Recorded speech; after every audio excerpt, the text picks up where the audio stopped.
This is Radar Contact Lost, the podcast. I'm your host, Dave Gorham. I'm a retired meteorologist with a career in the United States Air Force, commercial, and broadcast weather forecasting, with a specialty of aviation meteorology. I've worked providing weather support to Air Force One and Marine One. I have tropical weather experience in Florida and severe weather experience in Oklahoma. I've briefed flight crews on the weather around the world. I've been both a television and radio broadcast meteorologist and have spent a large part of my career providing commercial weather support to clients near and far. I've created this podcast series to bring you interesting but tragic stories of plane crashes that are either caused by the weather or when the weather is a contributing factor to the crash. Today's episode, when the C-124 crashed into a mountain and was then buried under snow and ice for more than 60 years, is about how a post-war Air Force heavy-lift cargo plane, loaded with service members, crashed into Alaska's Mount Gannett while flying blind in a snowstorm over some of the harshest terrain Alaska has to offer. The military attempted an early rescue, but then abandoned the rescue and informed family members there would be no remains to bury. And with each passing year and decade, more and more snow and ice piled up on top of the crash site, further removing the wreckage and human remains from any hope of ever being recovered. That is, until 2012, when an Air National Guard helicopter crew on a training mission spied a yellow life raft on the frozen glacier surface below. What follows is a story of a tragic plane crash in horrible winter weather over harsh Alaskan terrain, and then the discovery of the wreckage 60 years later, and the unbelievably heart-wrenching and ongoing recovery of the remains of those lost to the crash, and the people who have made it their mission to bring closure to the families by returning to the recovery site each summer, year after year, to continue searching for remains. And now, more than 70 years after the crash, there may be a second tragedy looming, one that's just a few hundred feet away and closing. On November 22, 1952, just 5 days before Thanksgiving and almost 2.5 years into the Korean War, a U.S. Air Force C-124 Globemaster II slammed into the southern face of Mount Gannett, one of the many peaks in the Chugach Mountains of eastern and southern Alaska. The Chugach Range is about 250 miles or 402 kilometers long and about 60 miles or 97 kilometers wide.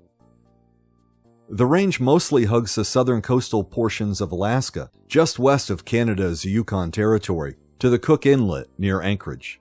Any aircraft flying into Anchorage from the lower 48 or southwestern Canada would have to navigate the Chugach Mountains. And if not navigate the actual mountains, then be aware of their location and navigate over or away from them altogether.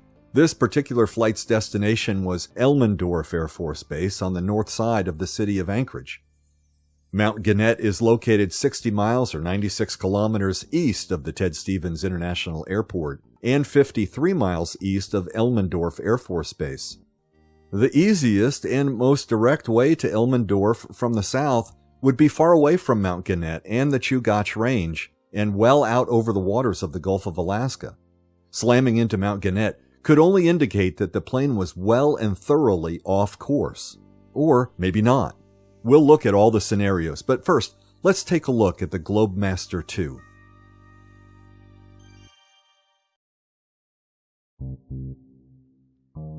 The Globemaster II was a new airplane in 1952, meaning even if this particular aircraft was one of the first off the assembly line, it would not yet be 3 years old. The plane was designed after World War II, and the first flight of the C-124 was in November of 1949, almost 3 years to the day before this crash. The plane was officially introduced to the Air Force in May of 1950 and had become the primary heavy lifter of the 1950s. With jet engines beginning to come online at the end of World War II, it seems to me that this radial piston aircraft would be destined for a relatively short service life, but that was not the case. It was a devoted and hard worker for almost a quarter century. The Globemaster name has adorned 3 Air Force cargo planes. The original Globemaster, the the C-124, debuted in 1945 to fill the need of a long-distance heavy lifter to serve the war theaters of Europe and Asia. But its contract was terminated immediately after the surrender of Japan in August of 1945. This brought World War II to an end, and only 14 of the original Globemaster planes were built. 4 years later came the C-124, the Globemaster II. On the drawing board, it had a bit of a head start as it used the original Globemaster as a prototype. In cargo mode, the new plane could carry tanks, trucks, bulldozers, guns, and other heavy, outsized equipment. In passenger mode, it was a double-decker plane that could carry up to 200 passengers, or in air ambulance mode, it could carry 127 litter patients and medical staff. The plane worked for the Air Force moving supplies for the Korean and Vietnam Wars. It worked for the Army as a large transport moving troops and heavy and oversized weapons and supplies. It also worked for NASA in the early years of the space race. It carried rockets and missiles from development sites all across America to Cape Canaveral, Florida, for launching. Some of its more famous passengers of the time were Abel and Baker, the first monkeys who flew into space aboard a Jupiter rocket, which was also carried by a Globemaster II. The third Globemaster was, or is, actually the C-17. The C-17 Globemaster III is still on active duty today, though production of this mainstay cargo beast ended in 2015. The C-17 has a load capacity of nearly 171,000 pounds, almost 100,000 pounds more than the Globemaster II. As of now, there are no plans in development for a Globemaster IV. Though the C-17 is out of production, you can find some interesting discussions online about how the Air Force will continue to meet its heavy lift needs in the coming decades. I never worked with any of the Globemasters while I was in the Air Force. The Globemaster II was retired a few years before I joined, and the Globemaster III came on a few years after I left. The heavy lifters I provided weather support for were the C-141 Starlifter and the C-5 Galaxy. The Starlifter worked side by side with the Globemaster II in the 60s and the 70s, while the Galaxy, one of the largest planes in the world, is still on active duty today. No doubt, the Globemaster name is a good one and worth carrying on from one cargo master to the next. Other cargo planes from World War II, which had just ended a few years before, were effective, but the C-124 really looked modern and was built not just to move large cargo, but to manage that cargo and to make life easier for the crews who had to load and unload the plane. Believe it or not, some of the previous heavy lifters had to be taken apart in order to get the really big stuff inside, but outsized cargo could roll or drive right into the C-124 right through the large front-facing clamshell doors, or it could be lifted into the cavernous cargo hold on hydraulic ramps, easy as pie. It even had an elevator under the plane for directly lifting into the main cargo area. No doubt, the C-124 was unique and looked like nothing else on the flight line. But there were problems. One of the main problems was fire. The 4 Pratt & Whitney engines were brand new to go along with the brand new airplane, and they had some shakedown issues. One crash of a C-124 in Japan was caused by an engine fire that occurred just minutes after takeoff. The crash, coming 7 months after the Mount Gannett crash, became the largest aviation disaster of the time, killing all 129 people aboard. There were other problems too. It could not deliver cargo by parachute, which planes before and after could do, and since it couldn't airdrop, it had to land. And because it was so big and heavy, only certain airports and runways could manage this behemoth. Then, to get the cargo where it was needed, it would have to then be unloaded from the Globemaster and then reloaded onto smaller planes, trains, or trucks, and then transport it to where it was needed. Not a very efficient transport method. Compare that to today's C-17 that can not only airdrop, but can land on unimproved runways with short landings and takeoffs, getting the biggest and the heaviest cargo to its destination quickly and efficiently. In 1952, propeller-driven aircraft were still the order of the day. Jets were obviously much faster, but the new jets were only just beginning to outshine the proven propeller technology, so they were still somewhat limited and expensive, and you couldn't just bolt on a jet engine to replace a piston engines. Planes had to be designed from the ground up for the new engines, so propeller aircraft still had the edge for a bit longer. But the C-124 was also slow and loud, inside and outside. Plus, it tended to shake a lot, even in calm flying conditions. It shook so much that it was given the nickname Old Shaky, and not just one airplane, but the entire fleet. It was an unfortunate moniker for a new airplane. But remember, the Air Force itself was brand new. What had been the Army Air Forces in World War II had become the United States Air Force in 1948. So the C-124 was not only the world's largest heavy lifter, it was also the first cargo plane designed for and by the newly formed Air Force. So there were bound to be some teething problems. And with the Korean War beginning in 1950, about the same time that the new Globemaster was introduced to active Air Force service, the plane was put to work in a serious way right out of the gate. Despite accidents and fires, the plane was generally considered reliable and safe. But perhaps the C-124 will most be remembered as the drawing board for what was to come. The new Air Force was improving safety requirements and expanding cargo requirements, while jet engines were becoming ubiquitous. The first jet cargo plane for the Air Force, the C-135 Stratolifter, came out in 1960 and was based on the familiar passenger version of the Boeing 367, which then became the Boeing 707. The 367 paved the way for the C-141 Starlifter, which was introduced in 1965. The propeller-driven Cargomaster soldiered on for quite a while after that, being finally retired in 1974. There are several C-124s on static display throughout the United States and one in Korea. The last flight of a Globemaster II was in 1986. Let's move on now to the accident itself. On the 22nd of November, a C-124 loaded with service members departed McChord Air Force Base near Seattle and then crashed into the southern face of Mount Gannett in Alaska's Chugach Range. What happened? How did this plane end up in this tragic predicament? Was the plane lost? Was there a mechanical issue or failure? Was fuel an issue? Was the weather to blame? Well, bad weather was closing in, both on the mountain range and also on the plane's destination. It was night, and the westerly winds were blowing quite strong at flight level, stronger actually than forecast.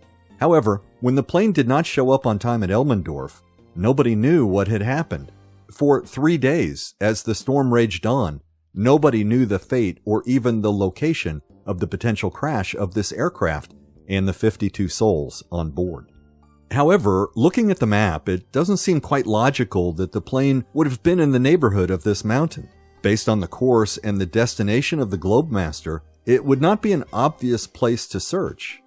Mount Gannett is a relatively tall mountain. Wikipedia lists it as the 11th tallest peak in the Chugach Range. It's listed officially as 9,663 feet, 2,935 meters. The surface ceiling for the C-124 is almost 22,000 feet or 6,700 meters, so plenty of ability to clear even the highest peak in the Chugach, which is just over 13,000 feet. And Mount Gannett's location, again about 60 miles east of Anchorage, is not exactly in line with the Elmendorf runway for an aircraft approaching from the south. And by that I mean, it's not like the Globemaster was already trying to line up on the runway. It was still too far away and too far east for that. I'm unsure of how Anchorage was navigated in the early 1950s, but the easy way is to fly in from the south over the Cook Inlet, not flying over the mountains to the east along the southern coast of the state. For modern jets approaching at above 30,000 feet, this is not a problem. But the mountains east of Anchorage are well known, and you just can't fly into either airport, the civilian airport or the Air Force Base, without making plans to avoid the mountains, one way or another. And that brings us to navigation before the age of GPS, but after the days of true celestial navigation. Back in the mid and late 20th century, typically all transcontinental and transoceanic airplanes, commercial and military, had a navigator on board to complement the pilot and co-pilot, as the navigation was complex for those long, multi-leg flights. The navigator kept the plane on course and was responsible for positional awareness. However, as avionics and computers continued to advance, navigators were pretty much gone by the 1980s, though the older the plane, the more likely the need for a navigator. A plane like the B-52 bomber, first flown in 1952, is still flying today and still uses a navigator. The iconic 747, introduced in 1970, was not originally designed with a navigator as part of the crew, but perhaps the most famous 747 in the world, and one of the most complex, Air Force One, still uses a navigator. Smaller planes that don't typically have transcontinental goals don't typically need a navigator, and the pilot would handle all the needed navigation on his or her own. Charles Lindbergh, as an example, did it all by himself on his solo trip across the North Atlantic in 1927. So it could be done by the pilot while also flying the plane great distances. I remember when I took flying lessons in high school that it seemed the navigation, at least for me, was harder than the actual flying. I remember thinking that as a 17-year-old, this flying thing was pretty cool, if I could just get away from the navigation. Today, old-school star-based celestial navigation isn't even taught to pilots anymore. There was a time, not that long ago, when new planes included a window specifically to be used for celestial navigation, one that could look straight up at the stars rather than straight ahead at the horizon. Some called it an eyebrow window. For most modern airplanes of the late 20th century, it was there for a just-in-case scenario when the pilots might have had to look up at the stars if other systems failed. Even the world's fastest and most sophisticated airplane of the time, the SR-71 Blackbird, had a special window built in for viewing the stars. But this window was not for the pilot to view the stars, it was for the optical sensors on the airplane to view the stars. This allowed the world's fastest and highest flying airplane to fix its location using both modern sensors and old-school navigation techniques. But this has been all relegated to history. Celestial navigation today is a lost art. Before GPS, air crews could use land references in the daytime, but when that wasn't possible due to night or weather, air crews had a compass, paper maps and airways charts, their airspeed indicator, an altimeter, and a good stopwatch. Knowing your position, speed, and heading, and time, you can make turns at the appropriate time using the stopwatch. These items, the compass, the altimeter, etc., were all necessary at the time, but nobody has navigated like that in a long time. The real mainstay of aviation navigation today, and what put an end to all of that before, is radio navigation, where ground stations beam out a radio frequency that can be received by an airplane. The airplane then follows that signal to the known location of the transmission site, or the pilot would turn away from one frequency for another when a change in direction is desired. All the pilot had to do is stay on the signal. This system is known as the VOR. That's a very high-frequency omni-range station. VOR is a global system using ground-based transmission stations emitting location-specific radio frequencies that allow pilots to crisscross the world without having to look at the stars or maps or need to time their turns with a stopwatch. This was developed in 1937 and was in widespread use by the mid-1940s. Today, with GPS so dominant and reliable, VORs are being slowly phased out until we reach a bare necessity of stations to maintain a minimally functional network, kind of a fail-safe or a just-in-case support network. But what about this Globemaster? It was reported that all the plane had to go on was the radio beacon, a compass, an altimeter, and a stopwatch. There were no outside visual references available as it was dark with heavy clouds, and since the VOR navigation system was deployed just a few years before, had it reached the frontier of Alaska? Was there a VOR on Middleton Island? Was there a VOR at Cordova? I'll talk more about Middleton and Cordova in a moment. But what about coastal Canada? Today, of course, the answer is yes. These locations have VORs. But in 1952, I don't know. You could make a strong argument that the VOR was most needed in areas like this, like the coast of Alaska or Canada, where a navigation error would likely lead to death. But was a VOR network in place? And if it was it functional and operating? There was no reference to this in any of my research. And what about the plane? Was the VOR system in place, but the plane did not have the VOR equipment on board? No. The state-of-the-art transcontinental Globemaster II, built specifically to transit the globe, did indeed have the necessary radio equipment on board. In fact, radio interference related to the weather was mentioned in the accident report as a contributing factor to the crash. More on this later.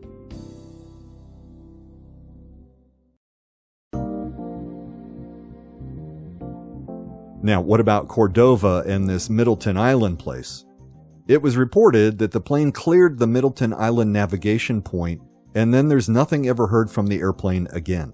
Middleton is a small island in the northern Gulf of Alaska, about 80 miles from the nearest land with an airport. That would be Cordova, Alaska, itself a small coastal fishing village with a 1950 census population of not quite 1,200 people. Today, it's just a little bit more than double that. Although Cordova, surprisingly, has 2 airports, both of which were in use and operational in 1952.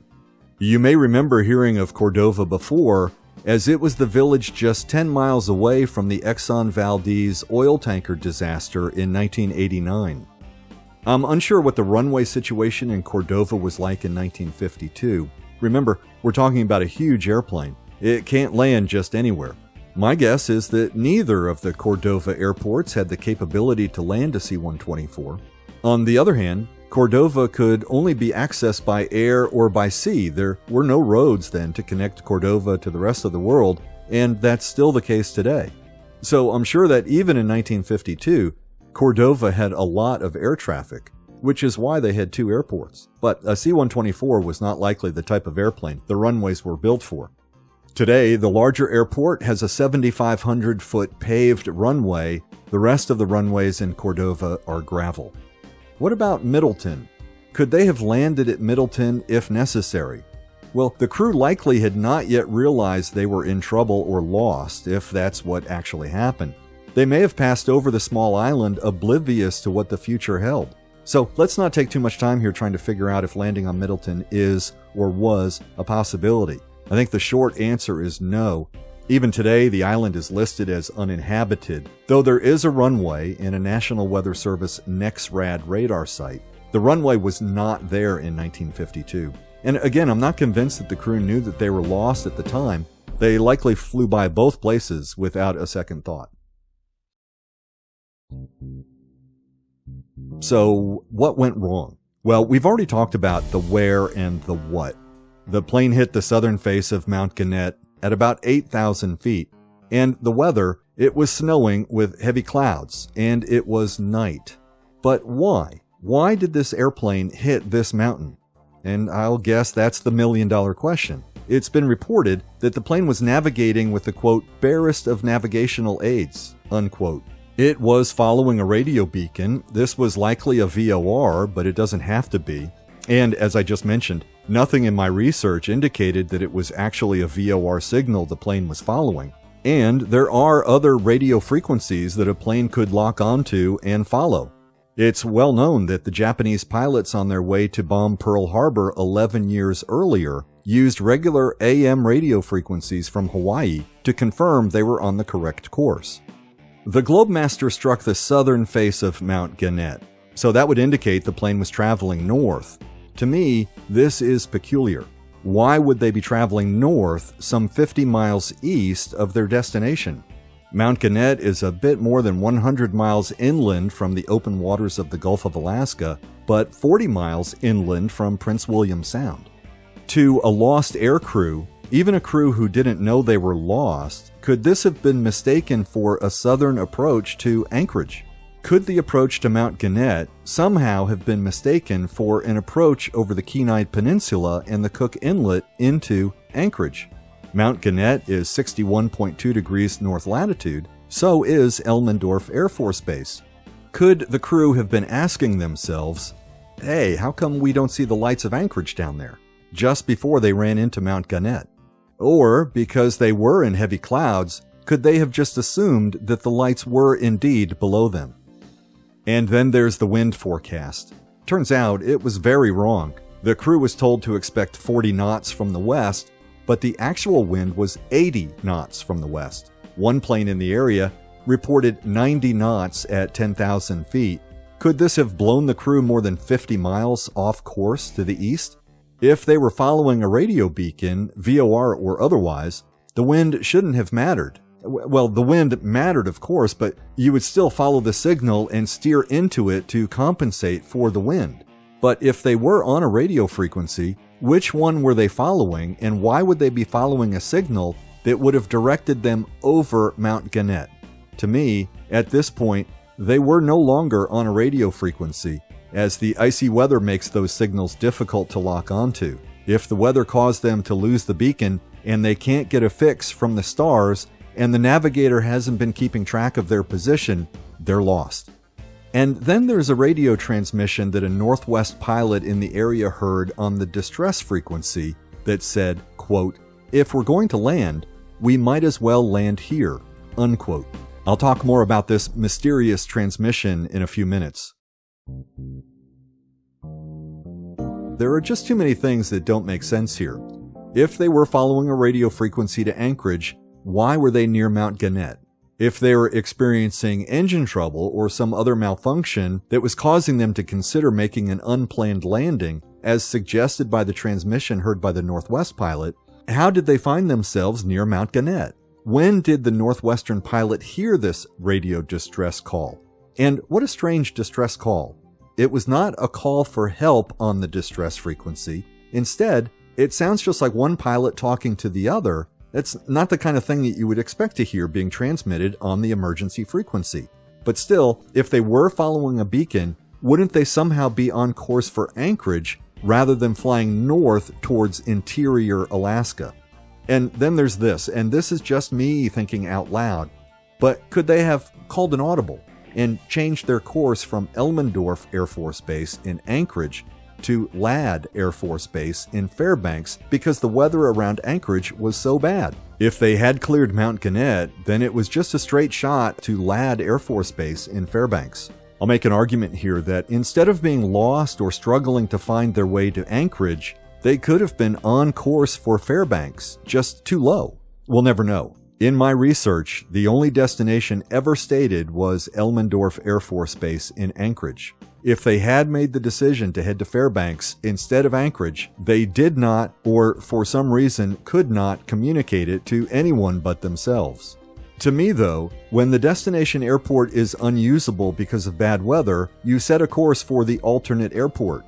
Maybe you try to shoot an approach to your destination airport, and if it goes poorly, you move on to the alternate, or maybe you just cut your losses early and head to the alternate airport without all that bother. Of course, you would communicate that decision to somebody, but if they made the decision to go to Ladd somewhere after Middleton Island or perhaps somewhere over the Prince William Sound, then a direct route to Ladd would take them pretty close to Mount Gannett. Another concern I have is the altitude and the temperature. Most of the airlines of the day considered 11,000 feet in the wintertime to be the minimum safe altitude in that area. Yet this Air Force pilot had been at 9,000 feet and hit the mountain at 8,000 feet. The cold air requires altimeter corrections. Cold air is more dense, and without the correction, the plane could be lower than indicated by the altimeter. Did the captain make this correction? It's not known. What is known is that 4 days after this crash, the authorities at Elmendorf Air Force Base issued a notice to raise the minimum safe altitude for military pilots to 11,000 feet, just like the airlines. And then there's the big question I have as an aviation meteorologist. Why were they even flying? This was not addressed in any of the accident reports, but it was night and the weather was bad. Although, the original weather briefing for Elmendorf received by the crew before departing McChord indicated fair conditions at their arrival time. That changed. At some point during the flight, the weather forecast took a turn and called for deteriorating conditions at Elmendorf, bad enough that they likely wouldn't be able to land there. It was also reported, quote, landing at a nearby diversion airport was impossible, unquote. I don't know what a diversion airport is, but it's not a recognized aviation term. It may have just come from a non-aviation person writing an article for a newspaper, or it may have been kind of a hip pocket, just-in-case sort of thing that a pilot might want to have or use in case the weather took a quick turn for the worse. Or maybe it was a holdover term from the olden days. I don't know. And I don't know what the definition of nearby is either. This is Alaska. Nearby means something completely different in Alaska than it does in New Jersey. The forecast for LAD, the official alternate airport, was fine. If they were in the air when they got the word that Elmendorf was bad, then their choice was to go elsewhere, like LAD, their official alternate airport, or perhaps they could turn around and go back home to McCord. But with so few options, and likely not wanting to turn around, LAD would be a reasonable, if not the best, option. That, by the way, is why LAD was chosen as the alternate airport. LAD Air Force Base, by the way, was turned over to the Army in 1958 and renamed Fort Wainwright in 1961, while the airfield facility was named LAD Army Airfield.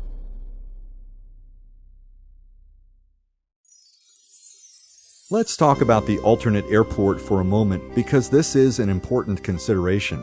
Every flight plan requires an alternate airport, someplace the plane can land if the primary destination becomes unusable, primarily for weather-related reasons, but there could be any number of reasons the destination airport could become unusable.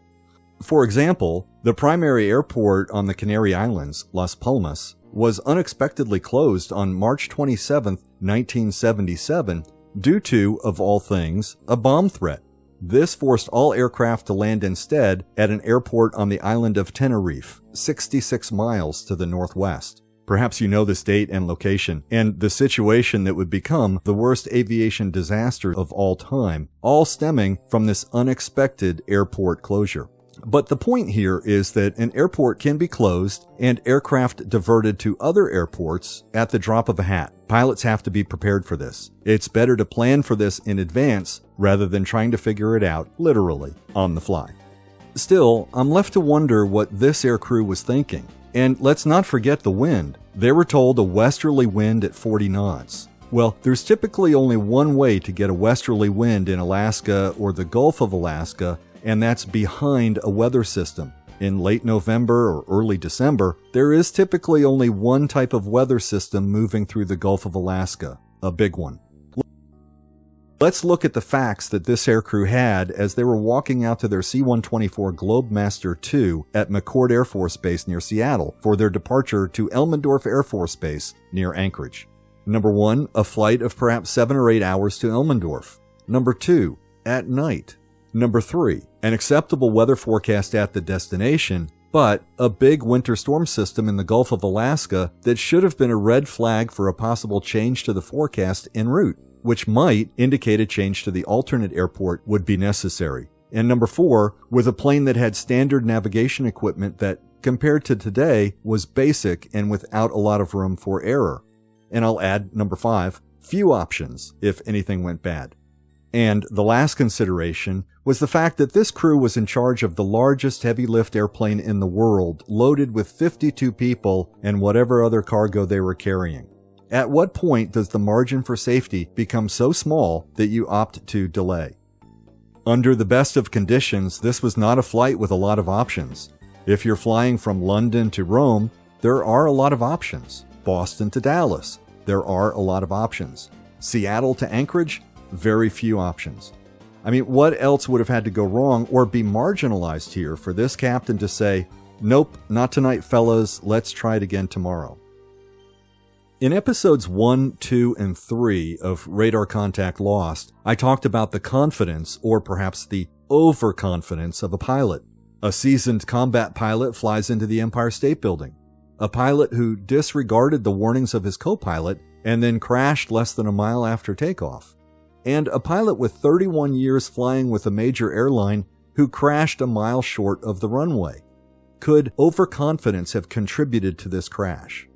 Could this pilot, a pilot likely near the height of his career and piloting one of the largest and most advanced airplanes in the world, Could he have thought, hey, no problem, I got this?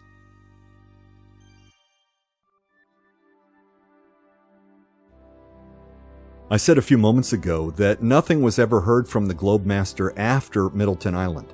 There was, actually. There was a distant, scratchy radio transmission picked up by the Northwest Airlines pilot that I mentioned earlier.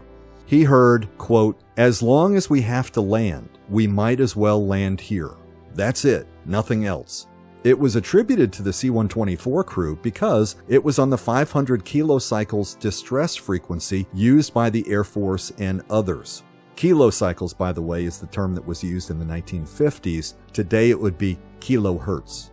Because it was from about the time and area where the C-124 would have been, the northern Prince William Sound, around midnight local time, the transmission indicated an unplanned need to land, which would indicate some sort of trouble, malfunction, or equipment failure. So what was the malfunction? It's unknown. Were they struggling with the airplane before they knew they were lost? That also is unknown. Where was this proposed landing? Again, unknown. How long before they ran into Mount Gannett after this transmission? Unknown. What is known is that they didn't land wherever they were talking about, as they found Mount Gannett instead. Were they perhaps trying to land when they hit the mountain? Unknown, though unlikely given the terrain. The Northwest pilot reported a few more details. He said that near where he picked up the transmission, his aircraft experienced, quote, "sharp, moderate turbulence, moderate downdrafts, and moderate icing for a short period of time," unquote. At the time, Northwest Airlines was flying the Boeing 377 on its Pacific legs. This is a passenger plane, very similar in size and appearance to the Douglas C-124 Globemaster, even sharing the same number and the same type of engines. The 28-cylinder Pratt & Whitney Wasp Major radial piston engine. The type of weather impacting the Northwest plane would have impacted the Air Force plane in a similar way. It seemed worth noting by the Northwest captain, but it didn't seem to be alarming to him. I've not mentioned the onboard weather radar yet on this Globemaster II, and I should take a moment to do so. The weather radar featured into Episode 1 and Episode 3 of Radar Contact Lost.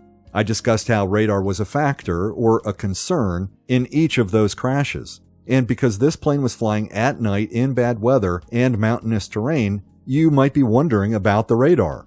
Well, I'll keep it short. Despite this being a relatively new airplane and a relatively new design, it was one of the earlier models to roll off the production line, and it therefore did not have weather radar installed. Later models came with the radar from the factory, and some of the earlier models were later retrofitted with radar, but not this one.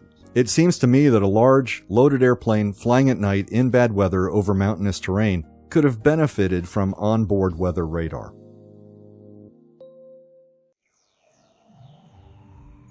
Let's move on, because now we're at the point where the plane has hit the mountain and a rescue must be organized. Remember, I talked earlier about the bad weather and how the westerly winds would indicate a weather system moving through the Gulf of Alaska. And because it was late November, it would likely be a big weather system. Well, it was. Not only did all that bad weather cause problems for the Globemaster crew as it attempted to reach Anchorage, but it also caused problems for the rescue operation. By the time the weather cleared and a search and rescue mission could be mounted, 3 days had passed since the plane didn't show up at Elmendorf Air Force Base. It then took 3 more days and 32 military aircraft to finally locate the wreckage, 6 days after the plane hit the mountain. To rescuers, it appeared that an avalanche, one caused either by the weather or by the plane crash itself, had further buried the plane. When the rescuers finally found the crash site, only a small bit of the tail was visible above the snow. And it was a broad area to search, most of it freshly covered in a lot of snow. The last contact with the plane had been after it cleared Middleton Island, and the radio contact reported by the Northwest pilot. That meant the area to be searched included a large portion of the Prince William Sound and a large portion of the mountain ranges of southern Alaska. A basic box that I drew on Google Maps of what I considered to be a reasonable search area quickly became more than 5,000 square miles, or more than 8,000 square kilometers. And that's probably too small of an area. Let me add here that the search and rescue teams in Alaska are very good. Even in the 1950s, they had a lot of experience, unfortunately. Many people find air travel in Alaska a requirement due to the long distances and lack of roads. In a 2021 report, it was estimated that more than 80% of Alaskan communities are not served by the state's road network. I've never been to Alaska, but that sounds almost impossible to believe. Most people in Alaska consider air travel to be as normal as how the rest of us look at taxi, bus, and train travel. But with all that flying, sadly, comes a lot of airplane accidents. Alaska has 42% of all aviation fatalities of commuter, air taxi, and charter flights nationwide. And note, that statistic does not include commercial, general aviation, or military crashes. Other reports indicate that airplane crashes in all categories are more than 2 times higher in Alaska than the national average, despite the population of Alaska being less than 1% of the national population. Alaska has been called an airplane graveyard. Planecrashmap.com lists more than 2,000 plane crashes in Alaska since 1982. That's almost one per week for 40 years. It's no wonder then that the most active search and rescue team in the Department of Defense today is based in Alaska, the Air Force's 212th Rescue Squadron. So, once the wreckage was spotted in 1952, it quickly became apparent that there were no survivors and that the mission became a recovery rather than a rescue mission. Even after the weather cleared, it was only with great difficulty that the recovery teams were able to reach the site. In fact, it was so difficult that the recovery operation was soon called off. It was at this point I mentioned at the top of the podcast that the Air Force announced that the operation was terminated and that there would be no remains to bury. While the Air Force seemingly turned its back on the Globemaster and the service members who died on the mountain, Mother Nature most certainly did not. Day after day, month after month, year after year, decade after decade, the crash site wreckage and human remains were further entombed in snow and ice. Until 2012, when an Air National Guard Black Hawk helicopter was flying over the Chugach Range and spotted a yellow life raft on the snow below. But this wasn't near Mount Gannett, it was more than 14 miles away. Therefore, it was not an immediate eureka moment for the helicopter crew that the Globemaster crash had been found. When it was determined that the life raft had indeed come from the Globemaster crash 60 years before, it then became apparent that the crash had slid down the mountain and had been swallowed up by the slow-moving frozen river of ice known as the Colony Glacier. It was at this time that a real rescue mission was finally launched. Thanks to climate change, snowpack and glaciers are receding and shrinking around the world, and this area of Alaska is no different. This is how the life raft was uncovered. The melt was finally giving up the crash site. With the rescue now underway, it quickly became obvious that this would not be a simple or fast recovery operation. The glacier did not just tenderly move the intact crash site downhill with the rest of the snow and ice over 60 years. With the moving ice, the wreckage was ripped and torn and spread across possibly miles of terrain. And what terrain? Most of it is inaccessible by wheeled or treaded vehicles, so the team has to be airlifted in and out by helicopter. But day after day, summer after summer, more items are being recovered. Operation Colony Glacier is a big/small operation. The big part is that it's managed and staffed by personnel from the Air Force's Alaskan Air Command, the Alaska National Guard, the Air Force's Mortuary Affairs Operations, the U.S. Army Alaska, the 673rd Air Base Wing based at Elmendorf, and the Air Force's 3rd Wing, also based at Elmendorf. On the weather side, the operation is supported by the 3rd Operational Support Squadron at Elmendorf. These weather specialists provide operational weather support to Operation Colony Glacier to ensure safe insertion and extraction by the Alaska National Guard helicopters.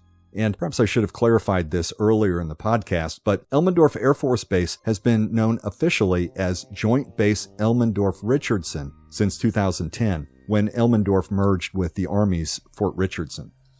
I've mentioned that the recovery has been ongoing summer after summer since 2012. Summer after summer is what's key here.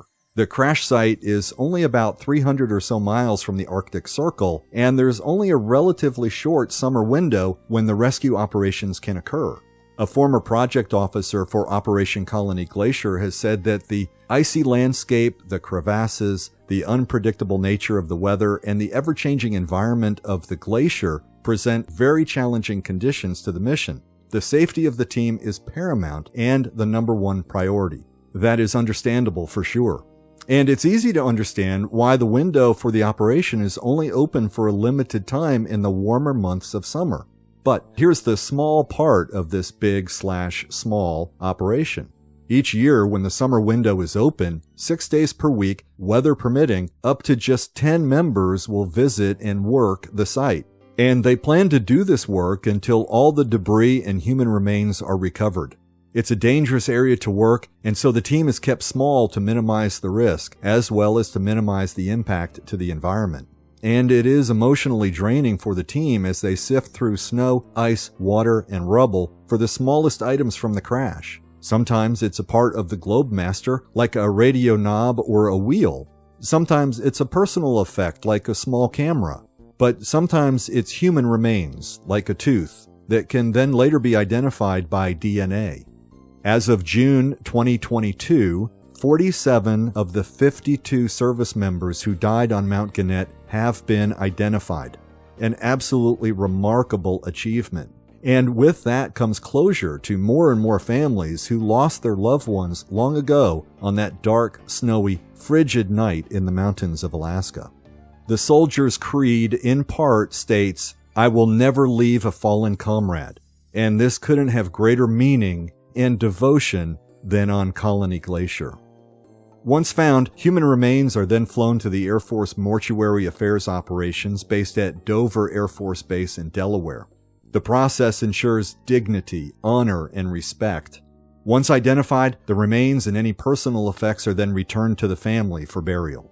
With this closure for 47 families, I must also mention that the clock is ticking for the remaining families. The Colony Glacier is moving, and it's nearing where the glacier merges with Lake George. With continued movement and melting of the glacier, the wreckage and any human remains will reach the lake and then fall to the bottom of the lake, an event that will likely end any additional recovery. The distance from the most recent area where human remains have been found is just 656 feet, or about 200 meters from the lake's edge, which means perhaps only a few more years, a few more short summer windows before Operation Colony Glacier comes to an end.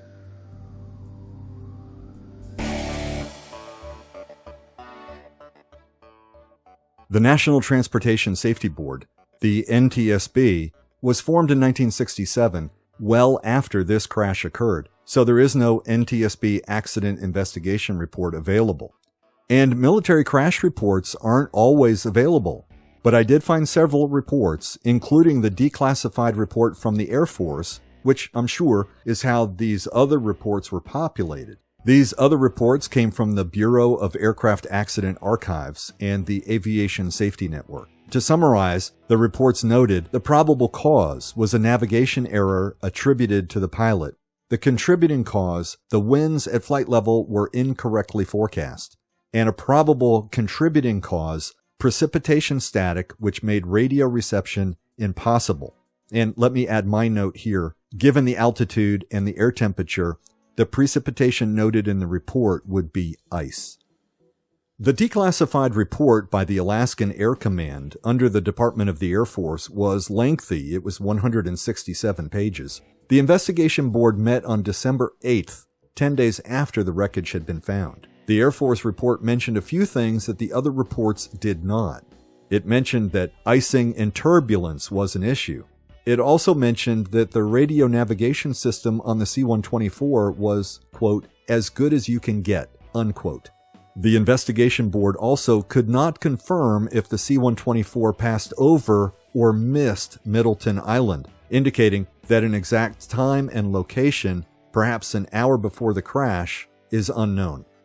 The investigation board meeting was transcribed word for word, and it was an interesting read. The board consisted of Air Force pilots, meteorologists, and others. One comment, and I will paraphrase, said that the conditions of icing and turbulence are not uncommon in this area, and that most pilots will gain a little altitude to lessen the effects of the dangerous weather. Say, climb to 11,000 feet instead of staying at 9,000 feet, where the effects would likely be at maximum. Quoting the report, this pilot chose to stay there and fight out the weather instead of going to 11,000 feet. One of the findings from the report by the Air Force Inspector General's office 6 months after the crash was that the crew should have had better route familiarization.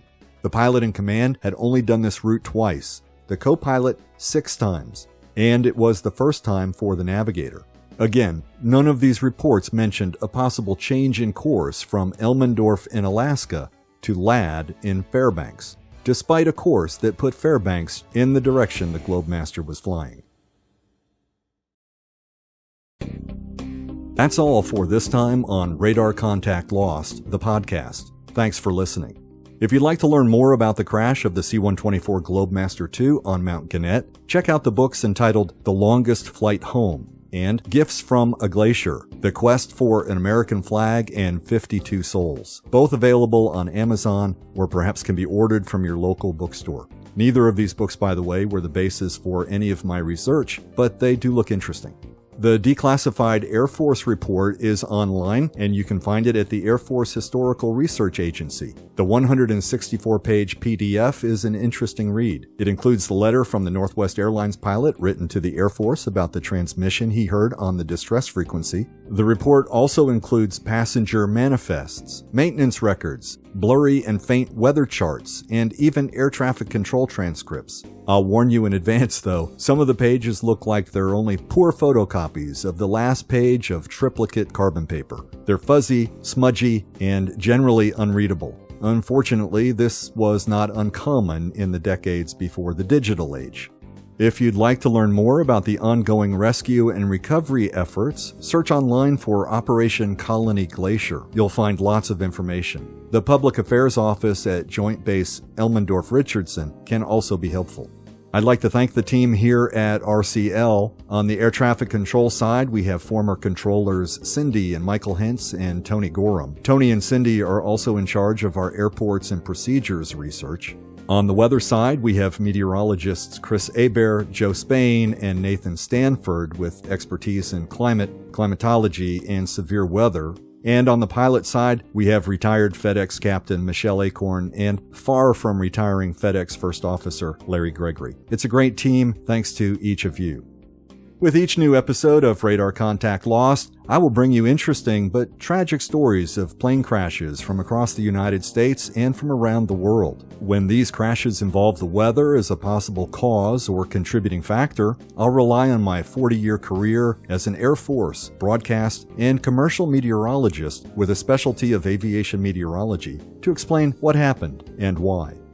If you like this episode, give a like, leave a review, and tell your friends. And let me say that at this early stage of Radar Contact Lost, reviews and word of mouth are very helpful. On Instagram, follow @Radar Contact Lost Podcast. We're also on YouTube. If you'd like to reach out, send an email to rclpodcast1@gmail.com. That's rclpodcast1@gmail.com. And lastly, let me thank you, the listeners. As this episode was being published, Radar Contact Lost is closing in on 300 total downloads. I'm blown away by this. Thank you for your time and support. I'm Dave Gorham.